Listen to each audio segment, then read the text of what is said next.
Dans l'actualité de ce Sport FM midi, le retour de Gboulé Soudaneo et Sarah Football Club de Bafilo en première division nationale de football. Les Requins mâles font jeu égal avec les jaunes de Kodioviakop et un partout. Même score entre Sarah et Agoua de Koussountou. Nous faisons le point dans un instant. L'AS Togopor perd son premier match en phase de poule de la Champions League CAF. Le représentant togolais s'est incliné un but contre 2 face aux Guinéens d'Oroya Athletic Club. Tous les résultats dans cette édition. Pas de vainqueur dans le Classico Barça-Real Madrid. Le Barça déjà couronné fait jeu égal avec les Merengues. 2 buts partout. Tennis avec le tournoi de Madrid. Richard Gasquet élimine Thomas Berdych. Ça passe aussi pour Petra Kvitova et Simona Halep. Et puis c'est lundi. Le journal Magazine accueille aujourd'hui Claude Yenke, coach adjoint de l'AS Togopor. Claude Kodioyenke, bonjour. Bonjour Franck, bonjour auditeur. Comment vous portez-vous? Ça va. Vous avez suivi le football au niveau de la deuxième division? Oui, je l'ai suivi. Et le sacre de Gboulé-Sou vous dit quoi? Ils ont été récompensés par l'effort qu'ils ont fourni. Vous voulez suivre tout ce qui s'est passé, non? Comment expliquez-vous le petit match produit par vos joueurs en première mi-temps? Franck, je ne dirais pas qu'on a produit un petit match. C'est vrai que dans les premières 45 minutes, c'est pas ce qu'on avait souhaité, mais dans l'ensemble, c'était pas aussi mauvais que cela. Vous n'avez pas existé pratiquement en première mi-temps. En première mi-temps, c'est vrai, on a été mangé dans le milieu de terrain.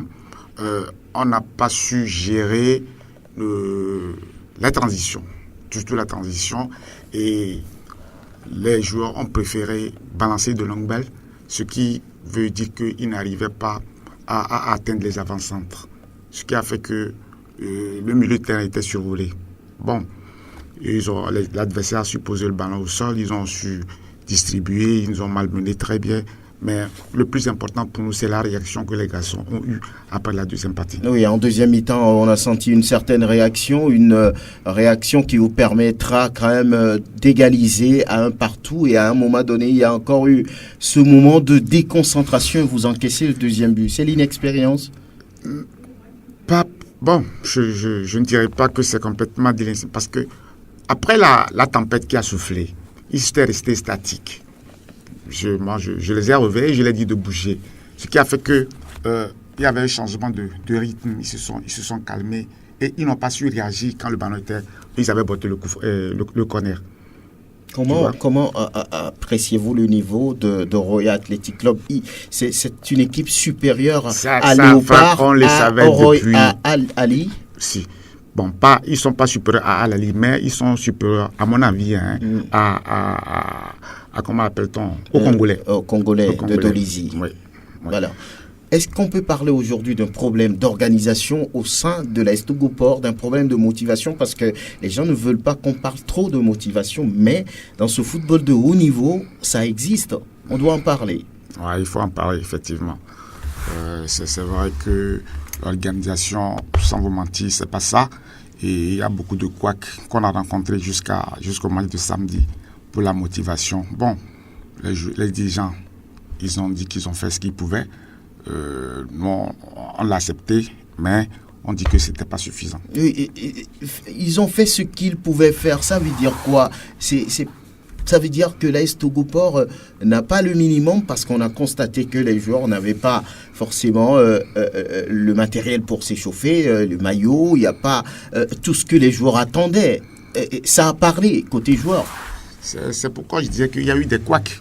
Et il y a eu des manquements. Et bon, moi, je ne m'explique pas. Je suis un homme de terrain. L'organisation, ça ne me gâte pas. Je m'occupe de ce qui se passe sur le terrain. Oui, mais vous, en tant qu'entraîneur ou bien entraîneur adjoint du club, lorsque vos joueurs ne sont pas mis dans de bonnes conditions, vous ne pouvez pas avoir les meilleurs résultats. Vous devez réclamer aussi. Et si nous réclamons et que ça ne se fait pas, on fait quoi? Donc, depuis la qualification, on va dire que rien n'a bougé du côté de l'AS Togopor? Je ne dirais pas que rien n'a bougé, mais ce n'était pas suffisant ce qu'ils avaient fait. C'est-à-dire? Les matériels, c'était pas ça. Les équipements, c'était pas ça.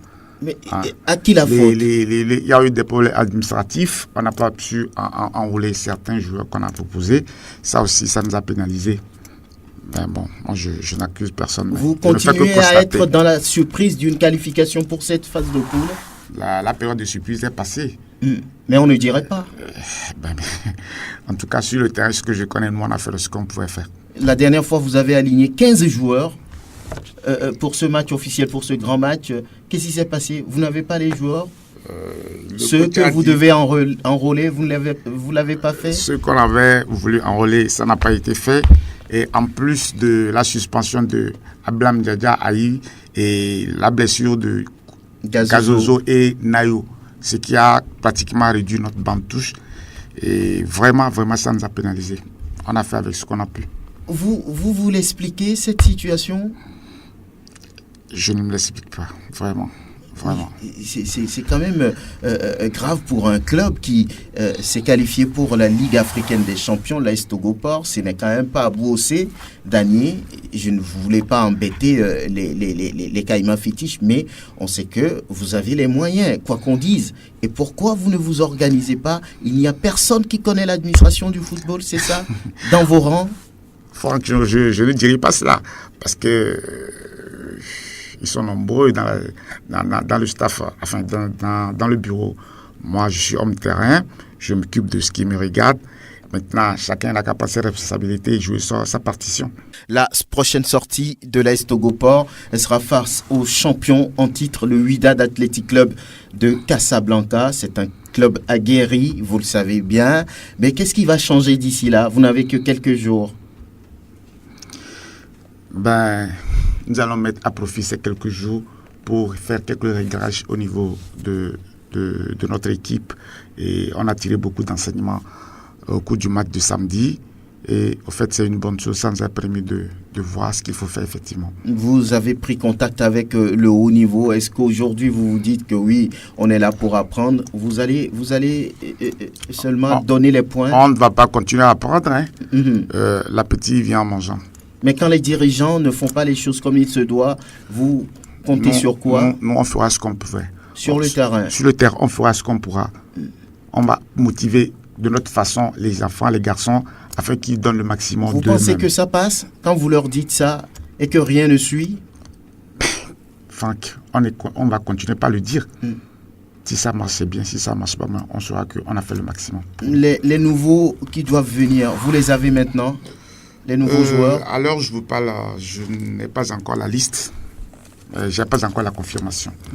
Peut-être d'ici ce soir, demain, on aura la confirmation si effectivement ils ont été enrichis ou pas. Et on fera avec. Aujourd'hui, sincèrement, est-ce que vous êtes déçu par l'organisation autour de la qualification de l'AS Togopor, votre club, pour cette compétition qui reste une grande vitrine pour les joueurs et pour le football togolais dans son ensemble? Oui, Franck, je reconnais que je suis vraiment déçu parce que je sais qu'on a les moyens de faire plus que ce qu'on a fait. Alors, qu'est-ce qui manque concrètement aujourd'hui à faire pour décoller? Parce que le prochain match, ce ne sera pas du gâteau. Le WAC, tenant du titre, ne voudra pas faire les choses à moitié à domicile en recevant l'AS Togopor, puisque beaucoup disent c'est le petit pousset de ce groupe C. Donc, nous, on va prendre les 6 points en aller-retour. Mais quand vous entendez tout ça... Nous, on va rencontrer les dirigeants, on va leur dire notre façon de penser et s'ils acceptent d'aller dans notre sens, c'est bien. Et s'ils ne l'ont pas fait depuis la qualification jusqu'à maintenant, il semble que les dirigeants ont fui les joueurs depuis que l'AS Togopor a acquis cette qualification pour la phase de poule. Et la dernière fois même, c'est même à la veille du match que les dirigeants sont venus faire certaines promesses aux joueurs. Voilà, toute cette situation... Est-ce que ça ne vous envoie pas tout de suite à une déroute dans cette compétition? J'aimerais revenir un peu en arrière. Cette situation est en partie responsable de la mauvaise entame du match de samedi. Et ça, il faut le reconnaître. Et la suite, bon, on verra s'il y a changement ou pas. Il semble que les joueurs ont contesté la qualité du maillot qu'on leur a présenté, c'est vrai? C'est vrai. Mais c'est quoi? Ce n'est pas un maillot régulier, comme beaucoup disent que c'est du maillot paillot. C'est quoi? Pourquoi l'AS Togopor peut encore porter ces genres de maillots? Je ne suis pas chargé d'acheter les équipements. Et cette réponse vous viendra des responsables qui sont chargés des équipements. Alors aujourd'hui, l'AS Togopor, c'est vrai, est en Ligue africaine des champions en tant que coach. C'est une fierté, naturellement. Maintenant, pour la suite, Qu'est-ce que vous voulez dire? Il reste 5 matchs, à commencer par celui qui vient face au Wydad Athletic Club de Casablanca, et puis la suite contre le champion de 2016, Mamelodi Sundowns. Vous gardez espoir toujours? Oui, nous gardons espoir. S'il n'y a pas espoir, c'est pas la peine de continuer. Je voudrais présenter nos excuses aux nombreux supporters qui étaient au stade la dernière fois et leur demander de continuer par nous soutenir. Et ce n'est qu'avec leur tête que nous pouvons aller de l'avant. Alors, que voulez-vous dire pour terminer? Non, je vais revenir sur la première. C'est demander aux supporters de ne pas se décourager et demander aux dirigeants de faire plus d'efforts afin que nous puissions représenter dignement le Togo. Est-ce qu'ils vont le faire? C'est comme si personne ne vous écoute. Voilà. Même s'ils ne nous écoutent pas, nous on va continuer par le dire jusqu'à ce qu'ils écoutent un jour. Merci Claude Yenke d'avoir accepté notre invitation. Il est l'entraîneur adjoint de l'AS Togo Port.